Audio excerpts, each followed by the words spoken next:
और लोगों को आतंकवादी कहा जा रहा है, तो ये आंदोलन चलने क्यों दिया जा रहा है? यहाँ पर गोली चलवा देनी चाहिए सरकार को। आतंकवादियों के साथ ऐसा ट्रीटमेंट होता है कि जब देश को रिफॉर्म करने की बात है, देश में बदलाव की बात है, देश के साथ खड़े होने की बात है, तो हम नेताओं के तलवे नहीं चाट रहे हैं। हम देश के समर्थन में खड़े हैं, देश के नेताओं के तलवे नहीं चाट रहे। चंद मलाई के चक्कर में, थोड़ी नेताओं के तलवे चाटने के चक्कर में देश को बर्बाद नहीं कर रहे हैं। हम लड़े तो सही, चाहे भले ही कुछ हासिल ना हुआ हो। देखो, अभी सिर्फ 14 दिन हुए हैं और आपको मालूम है कि जब किसी भी चीज़ को रिफॉर्म करना पड़ता है ना, तो 14 नहीं 1400 दिन भी लगे तो बैठ जाना चाहिए। और ये आंदोलन जो है, ये देश को बदलने का आंदोलन है, ये देश में कुछ सुधार करने का आंदोलन है। जो लीकेज की व्यवस्था है, जो लोकतंत्र लीक तंत्र में तब्दील हो गया है, उसको बदलने का आंदोलन है। और 14 दिन या 1400 दिन बाद भी कोई फ़र्क नहीं पड़ता, तो कम से कम हमें ये सुकून रहेगा कि जब देश को सुधारने की बात थी, देश में कुछ अव्यवस्थाओं को सही करने की बात थी, तो हम देश के पक्ष में खड़े थे, नेताओं के पक्ष में नहीं खड़े हैं। हमें इस चीज़ का सुकून है। बीजेपी अध्यक्ष कह रहे हैं वायरस है। भाई, बीजेपी अध्यक्ष कह रहे हैं वायरस है। एक बात बताओ, इस देश का वायरस कौन? जो इस देश को हर पल बांटने की बात कर रहा है वो, या वो जो इस देश को जोड़ने की बात कर रहा है? आपको अगर असली भारत समझना है तो आ जाओ इस प्रोटेस्ट में। ना यहाँ कोई हिंदू है ना कोई मुस्लिम है, यहाँ सिर्फ हिंदुस्तानी है। लेकिन बीजेपी की आइडियोलॉजी का कोई भी व्यक्ति हो, वो हर एक पल ये जताने की कोशिश कर रहा है कि वो एक समुदाय विशेष से है। जाटों को जटमुल्ला कहने वाला किस पार्टी की आइडियोलॉजी का? यादव को यदमुल्ला कहने वाला किस पार्टी की आइडियोलॉजी का? इस देश के जाटव समाज को, इस देश के एससी समुदाय को गाली देने वाला किस कम्युनिटी का, किस पार्टी का? सब जानते हैं, पूरा देश जानता है। तो इस देश का वायरस वो लोग हैं जो यहाँ आकर लोगों में जाति, धर्म और अलग अलग तरह की चीज़ें ढूंढ रहे हैं। वो लोग नहीं जो देश को सुधारने की बात कर रहे हैं। तो क्या ये जो लीक तंत्र आप बता रहे हैं, क्या इस्तीफे से बात बन जाएगी धर्मेंद्र प्रधान? भैया, इस्तीफे से बात नहीं बनेगी, बात के लिए और बहुत सारी चीज़ें करनी पड़ेगी। लेकिन एटलीस्ट जब हम पेपर दे रहे हैं तो ये पहली कड़ी होगी कि हम धर्मेंद्र प्रधान का इस्तीफा यहाँ होता है तो ये जीत की शुरुआत होगी, जीत नहीं होगी। कम से कम ये होगा कि सरकार झुकी। ये वो सरकार है जो तमाम कांड करने के बाद उसको सुधारना तो दूर, अपनी गलती मानने को तैयार नहीं। किसान आंदोलन हुआ, 700 किसान मर गए, सरकार ने कानून वापस लिया, गलती मानी, लेकिन इसलिए नहीं कि 700 किसान मर गए। गलती मानी इसलिए क्योंकि हरियाणा में, यूपी में, पंजाब में इलेक्शन था और उसका इम्पैक्ट इलेक्शनों पे पड़ता।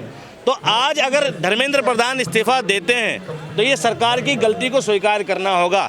लेकिन दुर्भाग्यपूर्ण है कि जिस देश में 20 बच्चे सुसाइड कर गए हों और उस देश का शिक्षा मंत्री उन बच्चों के समर्थन में आए लोगों को आतंकवादी कह रहा हो और वायरस कह रहा हो, ये दुर्भाग्यपूर्ण है। मजबूत है इनका, जिनकी सरकार है जी, जिनकी सरकार है, उनका विचार बड़ा मजबूत है, देश के कोने कोने में है, वो विकास मजबूत नहीं है। मैं बिल्कुल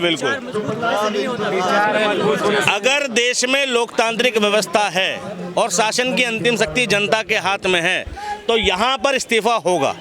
और अगर देश में तानाशाही है, नाजीवाद है, हिटलरशाही है तो इस्तीफा नहीं होगा। अब ये सरकार की जिम्मेदारी है कि वो साबित करे कि वो लोकतांत्रिक सरकार है। यहाँ के लोगों की जिम्मेदारी नहीं है, सरकार की जिम्मेदारी है कि सरकार को ये जताना है कि इन लोगों की आवाज़ दबाई नहीं जाएगी, कुचली नहीं जाएगी, इस्तीफा होगा। पर जो बीजेपी के अध्यक्ष हैं वो कह रहे हैं कि ये जो वायरस है ना, इसका इलाज उनके कार्यकर्ता करेंगे। अब कर रहे हैं ना। मैं पूछ रहा हूँ, अगर यहाँ आंदोलन चल रहा है और लोगों को आतंकवादी कहा जा रहा है तो ये आंदोलन चलने क्यों दिया जा रहा है? यहाँ पर गोली चलवा देनी चाहिए सरकार को। आतंकवादियों के साथ ऐसा ट्रीटमेंट होता है। और अगर शांतिपूर्ण, कहीं पर भी देख लो प्रोटेस्ट जहाँ चल रहा है, बैनर लगा है, सब जगह लिखा शांतिपूर्ण आंदोलन। यहाँ धर्मेंद्र प्रधान जी का डेलीगेशन नहीं आता, यहाँ सेंट्रल गवर्नमेंट का डेलीगेशन नहीं आता। यहाँ आते हैं सेंट्रल गवर्नमेंट के पाले हुए चंद गुंडे जो राघव चड्ढा के साथ मीटिंग करते हैं और नए नए चेहरे आते हैं। तुमने राघव चड्ढा से मीटिंग करने वाले लोगों में देखा होगा ना कि नफरती चिंटू हैं। मैंने देखा ब्लैक एंड व्हाइट 100 कि उसमें एक चेहरा बिल्कुल ब्लैक था और एक चेहरा बिल्कुल व्हाइट था, आप देख नहीं पाए शायद। तो उस तरह के लोग यहाँ आ रहे हैं और वो लोग यहाँ क्या ढूंढ रहे हैं? यहाँ मतभेद ढूंढ रहे हैं।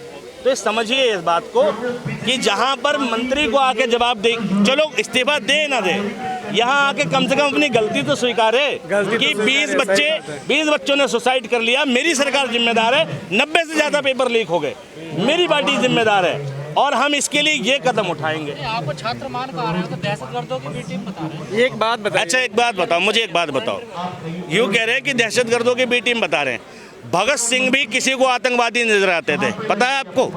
लाला लाजपत राय, अशफाक उल्ला खां, बहुत सारे लोग जो हैं जो देश के लिए लड़ रहे थे वो आतंकवादी नजर आ रहे थे। क्यों? क्योंकि देश की सत्ता पे ऐसे लोग काबिज थे जो देश को लूटना और खसूटना चाहते थे, वो खुद देशद्रोही थे। तो अंधे को सारी दुनिया अंधकार भरी नजर आती है। अगर धर्मेंद्र प्रधान को ये सारे लोग आतंकवादी नजर आ रहे हैं तो दुर्भाग्य इन लोगों का नहीं है, धर्मेंद्र प्रधान का है कि एक व्यक्ति शिक्षा के शिखर पर बैठने के बाद भी शिक्षा के मूल्यों को समझ नहीं पा रहा, शिक्षा की बात करने वाले लोगों को आतंकवादी समझ रहा है। ये दुर्भाग्यपूर्ण बात है कि ऐसे लोग हमारे देश में शिक्षा मंत्री हैं। आप शिक्षा मंत्री का इस्तीफा ले रहे हैं, लेकिन वहाँ तो कल्चर नहीं है इस्तीफा देने का। कल्चर लोकतंत्र में होता है भाई, इस्तीफा देने का, इस्तीफा लेने का। आराम से, जहाँ लोकतांत्रिक व्यवस्था है वहाँ इस्तीफे भी होते हैं। लोकतांत्रिक व्यवस्था नहीं लग रही क्या? आप ही कह रहे हैं ना कि यहाँ इस्तीफे का चलन नहीं है। उनकी बात बता रहे हैं, उनका ऐसा क्या? हाँ, तो अगर भारतीय जनता पार्टी ये कह रही है कि इस्तीफा नहीं होता तो वो नाजी बात पे है ना भाई। अंग्रेजों की सरकार में तुम किसी पे गोली चला दो, सरकारों का, उनके अधिकारियों का प्रमोशन होता था, इस्तीफे नहीं होते थे। आज अगर इस्तीफा नहीं होगा तो ये देश समझ जाए कि इस देश की जनता की क्या हैसियत है। इस देश कॉकरोच कहने पे ये पार्टी खड़ी हुई है, और ये इस देश की जो पार्टी है, इस देश की जो सरकार है, वो यकीनन इतनी सारी जनता को कॉकरोचों की तरह ही ट्रीट कर रही है, कीड़ा मकोड़ा ही समझ रही है कि उनके कानों में जूं तक नहीं रेंग रही। आज कई बच्चे भूख हड़ताल पर हैं, स्टेज पे सोनम वांगचुक जी भूख हड़ताल पे हैं, लेकिन इसके बावजूद सरकार को थोड़ी भी गरिमा नहीं है कि यहाँ आके अपना डेलीगेशन भेजा जाए और कुछ बातचीत का रास्ता खोला जाए। बातचीत का रास्ता खोलने के नाम पर सिर्फ गुंडे भेजे जाते हैं यहाँ। तो आप लोग तैयार हैं बातचीत के लिए? बिल्कुल। कौन तैयार नहीं है? सारे लोग तैयार हैं। आए तो सही सरकार की डेलीगेशन। यहाँ सरकार ने तो व्यवस्था बदल रखी है, किसान आंदोलन करेंगे तो नकली किसान वर्सेस असली किसान किए जाएंगे, ठीक। अगर मुसलमान आंदोलन करेंगे तो उन्हें पाकिस्तानी कहा जाएगा, और अगर सरदार करेंगे तो खालिस्तानी कहा जाएगा। यहाँ सरकार आती कब है? सरकार को डेलीगेशन भेजना चाहिए और रास्ता निकालना चाहिए। इस्तीफे से निकले तो इस्तीफा देना चाहिए, लेकिन कम से कम बातचीत के रास्ते खुले रखने चाहिए सरकार को। पर कब तक परिणाम क्या है? आज ये आंदोलन चल रहा है, हो सकता है कुछ भी हासिल ना हो, लेकिन इस बात का सुकून तो हासिल है हमें कि जब देश को रिफॉर्म करने की बात है, देश में बदलाव की बात है, देश के साथ खड़े होने की बात है, तो हम नेताओं के तलवे नहीं चाट रहे हैं। हम देश के समर्थन में खड़े हैं, देश के नेताओं के तलवे नहीं चाट रहे। चंद मलाई के चक्कर में, थोड़ी नेताओं के तलवे चाटने के चक्कर में देश को बर्बाद नहीं कर रहे हैं। हम लड़े तो सही, चाहे भले ही कुछ हासिल ना हुआ हो। फिलहाल ये आंदोलन शिक्षा से संबंधित है, तो फिलहाल शिक्षा मंत्री का इस्तीफा जरूरी है। पेपर करवा दिए तो क्या हुआ, उससे प्रॉब्लम सॉल्व हो गई। पेपर करवाने के बाद तुरंत पेपर लीक हो गया महाराष्ट्र के अंदर टेट का। शिक्षा मंत्री की कैसी व्यवस्था है कि उसके खिलाफ प्रदर्शन चल रहा है और प्रदर्शन के दौरान ही एक पेपर लीक हो गया। आप एक बात बताओ कि किसी बलात्कारी को फांसी की सज़ा हो जाए और अगले दिन फिर बलात्कार हो जाए, तो इससे क्या कहोगे कि मंत्री ने बहुत बढ़िया काम किया? नहीं ना। हो सकता है यहाँ जितने लोग आए वो छात्र नहीं हो, मैं भी छात्र नहीं हूँ।